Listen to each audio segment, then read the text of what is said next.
My name is Tony Hawkins. I'm the past Grand Master of the Most Worshipful John G. Jones Grand Lodge of California, Angel 3 and Chapter Masons. I am the past patron of Garden Eden Grand Chapter, Order of Eastern Star. Today, I'm here to bring you the last and final rites of a sister of the Order of Eastern Star. Friends, we are now assembled around the final resting place of the mortal remains of our beloved sister to perform those final rites and duties in respect owed to her. How wise and appropriate. It has been said, best to go to the house of the feast and those of the morning. Again, our heads are bowed down, our hearts are heavy. The lessons of the present is full of deep and significant meaning.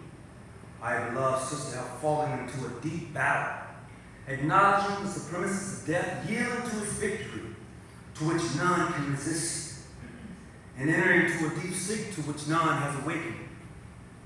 Her star has now set in this world, and she has passed into the light beyond the valley of the shadow of death. With her, we have traveled the pilgrimage of life. With her, we have sympathized in life's tragedies and tears. She is now removed beyond the reach of human presence or concerns. We loved her. Our presence here today shows that. As she, in her life, exemplified the virtues of those servants of God, the lovely herons of the Order of the Eastern Star, surely she will be rewarded. These lessons of her life and many virtues linger in our remembrance in the shining, lustrous, and reflection of her star beyond the portals. May we have a word of prayer. Lord, our Heavenly Father, creator of the heavens and the earth, we come before you with bowed down heads and humble hearts. Today we find ourselves mourning but yet rejoicing, knowing that life doesn't end when one eye is closed and cannot longer awaken. Knowing that it is said that when we leave here that we're in your presence. We want to say thank you for this opportunity. Thank you right now for allowing us to be amongst each other as we travel this land. Amen. Amen. It is said that a man is born like a flower and is soon cut down. Sisters, brothers, families, that dread message of death is entering our fraternal circle of society with own free will and accords. Our beloved sister lies in that narrow house of death, overtaken by our fate, that sooner or later will overtake us all. Teaching each of us a valuable lesson that yea, each one of us must sooner or later pass through the valley of the shadow of death. Just like a tree that is planted by the waters and its tender branches cut down. Will it not cease to grow again? Will it no longer exist? Just like the rain falls, dries, and decays up. Man lies down and give it up to ghosts. Yea, where is man? As you can see all the beautiful flowers that are before you today, as a member of the Order of Eastern Star, they mean something beautiful and magnificent. You see, this blue rose, this blue flower here,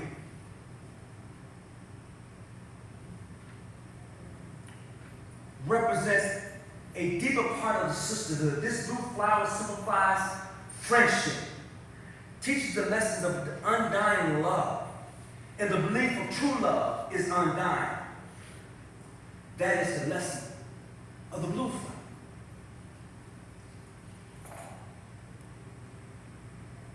Which represents Ada. The second flower on the point of the star, which represents Ruth. Her duty is to point to the golden tints of the sunset, emblematic of peaceful deathbed of those who sweetly sleep in the Lord. This yellow flower symbolizes the kindness, teachings, and the lessons of undying passion and the belief that true love is unending.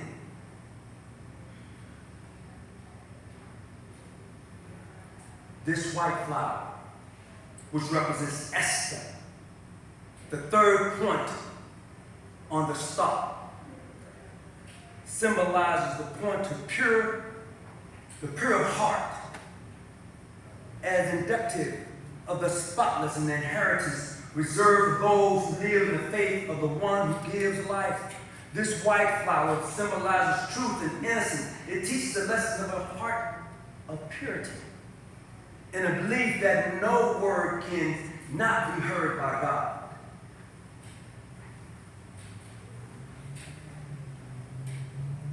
Oh, but Martha, this point of the star, the fourth point. Her duty is to point to the virtues of God, an evergreen tree as a symbol of undefined glory to the heavenly God. This evergreen symbolizes the immortality of teaching the lesson of undying sincerity, and the belief that true love, in every sense, is an envelope of faith in the balance of the immortality. Oh, but this red one, the fifth star on the point, represents the elected lady.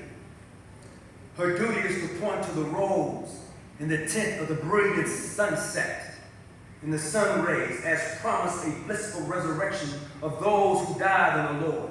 This red beauty is the belief that sincere friendship, eternal and beautiful as it is, would never end.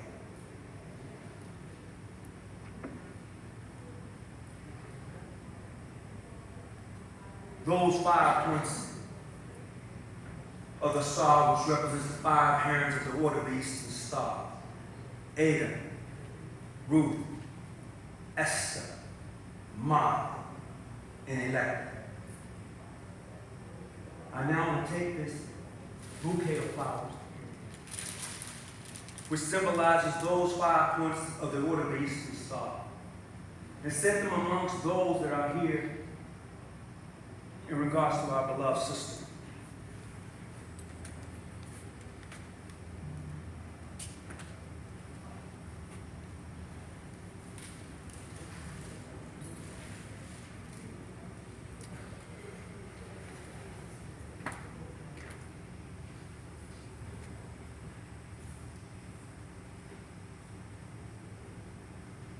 For those of you who may have familiarity with the sisterhood of the Order of the Eastern Star, usually a ceremony of this sort is done by 5 beautiful young ladies and a patron.